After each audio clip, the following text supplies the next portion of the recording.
ኣብ ልዕሊ ፖለቲካውን መራሕቲ ትግራይ ውጥን ቅንጸላ መጥቃዕቲ ተሓሲቡ ከም ዘሎ ተገሊጹ። ኣብ ዝርዝር መጥቃዕቲ ንዶክተር ደብረጽዮን ጀነራል ምግበይ ሃይለን ሓዊሱ ልዕሊ 80 ኣመራርሓ ህወሓት ሰራዊት ከም ዝርከብዎ ተሓቢሩ። ኣብ ከተማ መቐለ ሓዊሱ ኣብ ዝተፈላለዩ ከባቢታት ትግራይ ምንቅስቓስ ድሮናት ይረአ ከም ዘሎ ተገሊጹ። ኤምባሲ እንግሊዝ ኣብ ትግራይ ንዝምዕብል ዘሎ ውጥሪ ሰላማዊ መፍትሒ ክናደሉ ጸዊዑ። ጋዜጠኛ ቴሌቪዥን ትግራይ ኣፈወርቂ ገብረህይወት ድሕሪ 14 ዓመት ካብ ስርሑ ክለቅ ምዃኑ ኣፍሊጡ። ስርዓት ግደፍ ንመራሕቲ ህወሓት ነቲ ዝመጽእ ዘሎ ሓዊ ከድሕን ይጽዕር ምህላው ተፈሊጡ።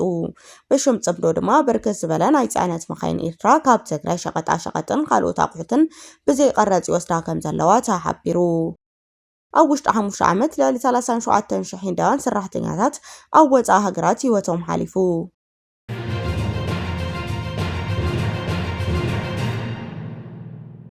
ሰላም ጠና ይሃበለይ ተኸታተልቲ ትግርኛ ዜና ነዚ ሰዓት ዝሓዝናዮም ዜናታት ብቐንዲ ነጥብታት ፈሊምናዮ ኣለና። ንሰናይ ምክትታልኩም ብክብሪ ብምዕዳም ናብ ዝርዝሮም ክነስክረኩም።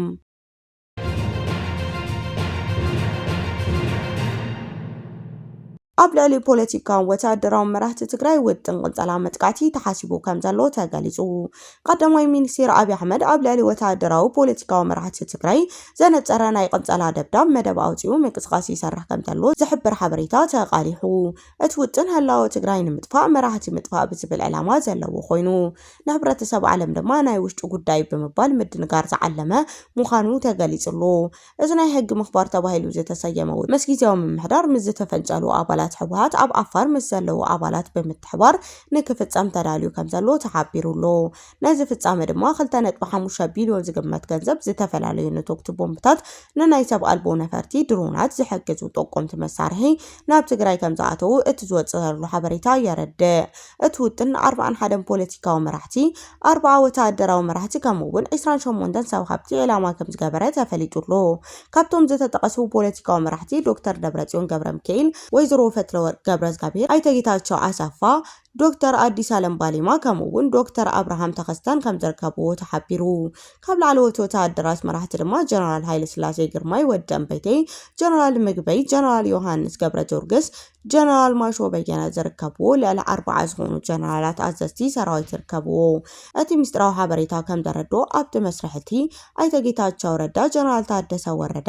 ጀነራል ጻድቃን ገብረትንሳኤ ከም መተሓባበርቲ ይጥቀሱ ኣለዉ። እቲ ብምትሕባር ክካየድ ተሓሲቡ ዘሎ መደብ እንተፈሽሉ ድማ ፌደራል መንግስቲ ሙሉእ ወረራ ንምክያድ ከም ዝወሰነ ተሓቢሩሎ። ኣብ ከባቢ መቐለ ሓዊሱ ኣብ ዝተፈላለዩ ከባቢታት ትግራይ ምንቅስቓስ ድሮናት ይረአ ከም ዘሎ ተገሊጹ። ኣብዚ ሕዚ እዋን ኣብ ትግራይ ውዕል ፕሪቶርያ ብምፍራስ ጊዜያዊ ምምሕዳር ንምፍራስ ሓድሽ ፖለቲካዊ ምስሓብ ንምልዓል ዝዓለሙ ምንቅስቓሳት ይካየዱ ከም ዘለዎ ዘጠንቅቕ ሓበሬታ ይዝርግሐሉ። እዚ ኩነታት ንዞባዊ ሰላም ኣብ ሓደጋ ዘእቱ ምዕባለታት ከም ዘለዎ ተገሊጹ።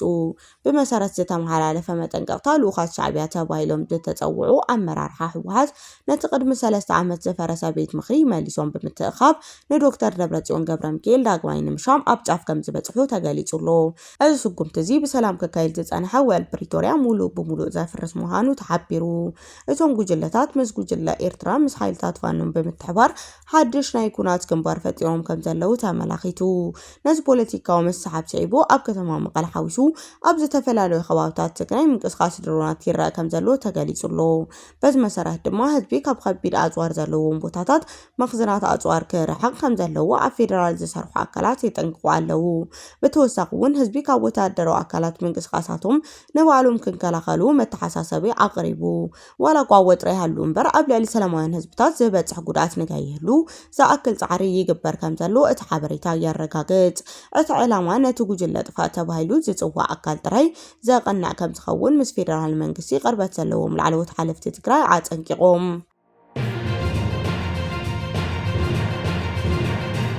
ኤምባሲ እንግሊዝ ኣብ ትግራይ ንዝምዕብል ዘሎ ወጥሪ ሰላማዊ መፍትሒ ክናደሉ ጻዊዑ። ኣብ አዲስ አበባ ዝርከብ ኤምባሲ እንግሊዝ ኣብ ክልል ትግራይ ኣብ ዝሕዚ እዋን እንዳተራእዩ ዘለዋ ሓድሽ ምዕባለታት ብቀረባ ይከታተሉ ከም ዘለዎ ብምግላጽ ፖለቲካውን ጸጥታውን ወጥሪ ብህጹጽ ክፍታሕ ሓቲቱ። እቲ ኤምባሲ ኣብ ወግዓዊ ገጹ ኣብ ዘውጽኦ መግለጺ ዝምልከቶም ኣካላት ነቲ ስምምዕነት ምቁራት ተጻብኦታት ብዝምልከት ብህጹጽ ናብ ዝተመረኽ ንክምለሱ ጻውዒት ኣቕሪቡሎ። ንኣንጻራዊ ሰላም ኢትዮጵያ ናብ ሓደጋ ከእቱ ዝኽእል ዝኾነ ዓይነት ምንቅስቃስ ተቐባልነት ከም ዘይብሉ እቲ መግለጺ ኣመላኺቱ ብተወሳኺ ድማ መንግስቲ እንግሊዝ ካብ መንፈስ ማዕቀፍ ስምምዕነት ሰላም ወጻኢ ንምዃን ተግባራት ከም ዘየተባብዕ ኣተሓሳሲቡ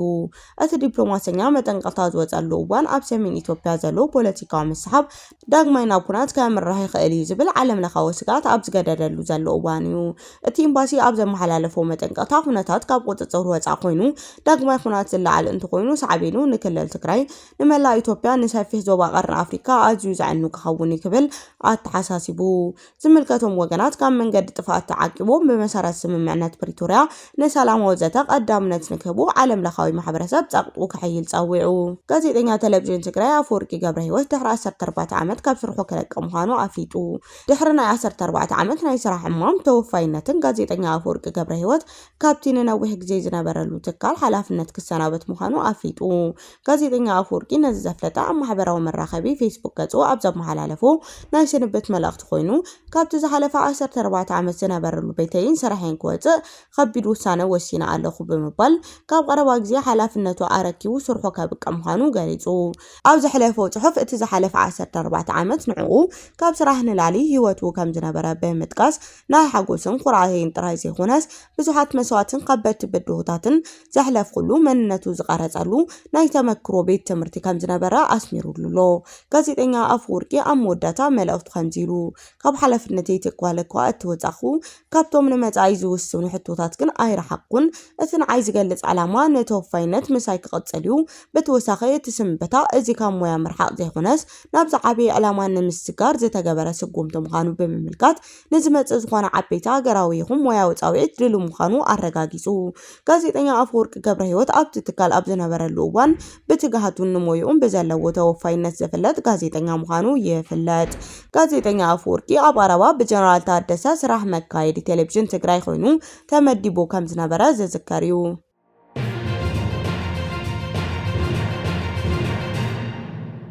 ስርዓት ዝግደፍ ንመራሕቲ ህወሓት ነቲ ዝመጽእ ዘሎ ሓዊ ከድሕን ይጻር ምህላው ተፈሊጡ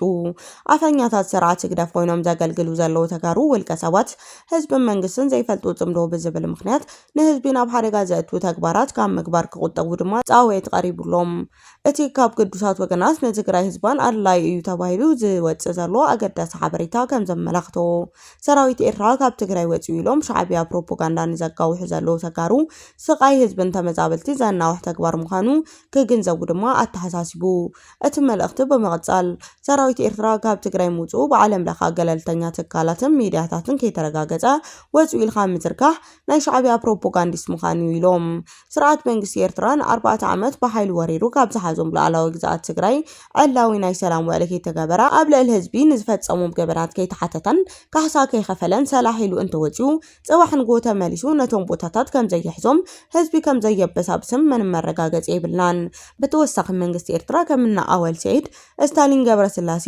ዶሪ ኣስገዶምን ዝበሉ ደለልቱ ኣቢሉ ኣብ ዝሓዞም ቦታታት ሰራዊት ኣውጽእ ኢሉ ፕሮፓጋንዳ ዘጋውሕ ዘሎ ፈትዩ ዘይኮነስ ካብቲ ዝወጽኦ ዘሎ ሓዊ መራሕቲ ህወሓት ንህዝቢ ትግራይ ናብቲ ኣብ ልዕሊ ሻዕብያ ዝመጽእ ዘሎ ሓዊ ኣስታዊሮም ከም ዘድሕንዎ ስለ ዝፈልጥ ምዃኑ ተገሊጹ ብኣንጻሩ እቲ ካብ ነበርቲ ወሃብቲ ርእይቶ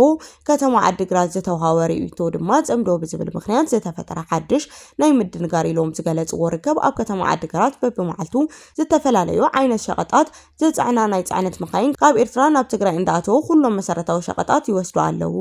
ኩሎም መካይን ነንባዕለን ዓይነት ሸቐጥ እየን ዝጽዕና ንኣብነት ፊኖ በርበረ ፍርናሽ ሲሚንቶ ወዘተ እንዳጽዕና ናብ ኤርትራ ይወስዳ ኣለዋ ክብሉ ድማ ተገሊጹሎ ዝገርም ነገር ድማ ይብሉ እቶም ወገናት ናብ ሱቃት ንነጋዶ ከተማ ተኸፋፊሉ ዝነበረ ሸቐጣት ካብ ሕድሕድ ሱቅ ተመሊሱ ክእከብ እንዳተገበረ ንነጋዶ ኤርትራ ክርከብ ይግበር ምህላው በቁሉዕ ሸቐጣት እንዳተጻዕነ ካብ ሜዳ ዓጋመ ዕዳጋ ካብ ካርቶን ናብ ዓሸናታት እንዳተመላዩ ዕልሞ በኣመላለስቲ ውልቀ ሰባት ዝኾኑ ነጋዶ እንዳተጻዕነ ናብ ኤርትራ ክሰጋገር ይግበራሉ እዚ ጉዳይ ዓዊልካ ዘይዝረብ ኮይኑ እምበር ኩሉ ነባሪ ዓዲግራት ከባቢያን ዝፈልጡ ጉዳይ ከም ዝኾነ ይኸሱ እቲ ዕዳጋ ካብ ትግራይ ናብ ኤርትራ እምበር ካብ ኤርትራ ኣቑሑት ናብ ትግራይ ይኣቱ ብዘይ ምህላዩ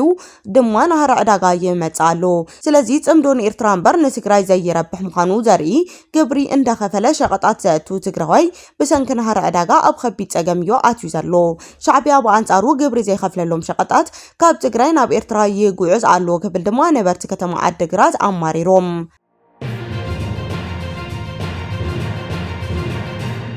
ሕቡራት ዓረብ ኤሚሬትስ ዜጋታት ካብ ኢራን ኢራቅ ሊባኖስ ብህጹጽ ንክወጹ ኣተሓሳሲቡ ሕቡራት ዓረብ ኤሚሬትስ ዜጋታት ናብ ኢራን ኢራቅ ወይ ድማ ሊባኖስ ንከይገሹ ከልኪላ እዚ ናይታ ሃገር መጠንቀቕታ ኣብ ልዕሊ ኢራን መጥቃዕቲ ክፍጽም ከም ዝኽእል መልእኽቲ ተገይሩ ይውሰዳሎ ሚኒስቴር ጉዳይ ወጻኢ ሕቡራት ዓረብ ኤሚሬት ኣብ ዘውጽኦ መግለጺ ብምኽንያት ኣብቲ ዞባ ዘሎ ኩናት ብምምዕባል ናይቲ ጉዕዞ እገዳ ከም ዝተገበረ ኣፍሊጡሎ እቲ ሚኒስቴር በተወሳኺ ኣብዘን ሃገራት ማለት እውን ኢራን ኢራቅ ሊባኖስ ዝርከቡ ዜጋታት ብቕልጡፍ ናብ ሕቡራት ዓረብ ኤሚሬት ንክምለሱ ጸዊዑ እቶም ዜጋታት ድማ ምስ ሚኒስቴር ብቴሌፎን ክራኸቡ ኣተሓሳሲቡ ኣብቲ መግለጺ ዝተዋሃቦ መምርሕታት ምኽርታት ብምሉእ ምኽባርን ኣገዳሲ ምዃኑ ኣስሚሩሉሎ ሕቡራት ዓረብ ኤሚሬት ካብ 2021 ክሳብ 2025 ኣብ ዝነበረ ግዜ ዜጋታት ናብ ሊባኖስ ከይገሹ ከልኪላ ዝነበረት ኮይና እቲ እገዳ ዝተልዓለ ኣብ ዝሓለፈ ዓመት ወርሒ ጉንበት 2025 ነይሩ ይኹን እምበር ካብ 21 ለካቲት 2018 ዓ.ም ጀሚሩ ኣሜሪካን እስራኤልን ብሓባር ኮይነን ኣብ ልዕሊ ኢራን ኩናት ካብ ዝኸፍታሉ እዋን ጀሚሩ እቲ ግጭት ናብ ሊባኖስን ኢራቅን ተዘዋዊሩ ይርከብ ሊባኖስን እስራኤል ናብ ስምምዕነት ምቁራጽ ቶክሲ እኳ እንተበጽሓ ዛጊድ ግን ኣብ ደቡባዊ ሊባኖስ ዝፍጸም መጥቃዕቲ ቀጺሉሎ ኣብ ወሽመጥ ሆርሙዝ እውን ምንቅስቓስ መራኺብ ደው ዝበለ ክኸውን ከሎ ቴህራን ምስ ኣሜሪካ እትገብሮ ዘላ ናይ ሰላም ዘተ እውን ተቋሪጹ እዩ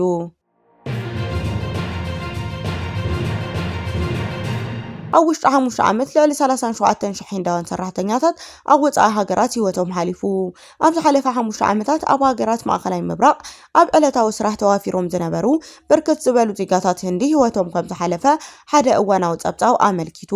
ብመሰረት ሚኒስቴር ጉዳያት ወጻኢ ህንዲ ዘውጽኦ ጸብጻብ ካብ 2021 ክሳብ 2025 ኣብ ዘለዉ ዓመታት 37,740 ህንዳውያን ህይወቶም ሓሊፉ እዩ ካብዚኣቶም እቶም 86% ዝኾኑ ኣብ ሃገራት ወሽመጥ ዝነበሩ ዜጋታት እዮም ይኹን እምበር እቲ ሚኒስቴር ንምኽንያት ሞይቶም ብንጹር ኣይሓበረን እቲ ዝወፀ ሓበሬታ ከም ዘመላኽቶ ካብ ሃገሮም ወጻኢ ካብ ዝርከቡ ህንዳውያን ኣብ መዓልቲ ብገምጋም 18 ዜጋታት ይሞቱ ኣለዉ ህንዳውያን ዜጋታት ብበዝሒ ህይወቶም ዝሓለፈ ሃገራዊ ደመ ኩዌት ኦማን ማሌዥያ ኳታርን ከም ዝኾኑ ተገሊጹ እቲ ጸብጻብ ከም ዘመላኽቶ ኣብ ሃገራት ዓረብ ኣብ ልዕሊ ዜጋታት ህንዲ ገሰት መሰል ብዝበዛ ጉልበት ይፍጸም እዩ ካብ 2021 ክሳብ 2025 ኣብ ዘለሉ ዓመታት ጥራይ ኣብ ወጻኢ ዝርከቡ ኤምባሲታት ህንዲ ካብ ዜጋታቶም ልዕሊ 80,000 ቅሬታታት ተቐቢሎም ኣለዉ ህንዲ 8.9 ሚልዮን ዜጋታታ ኣብ ወጻኢ ሃገራት ዝነብሩላ ሃገር ኮይና ካብዚኣቶም ድማ በሬሚንታዝ ኣቢላ 9 ቢልዮን ዶላር ማለት እውን 4% ዝኸውን ኣታዊ ከም እትረክብ ተገሊጹሎ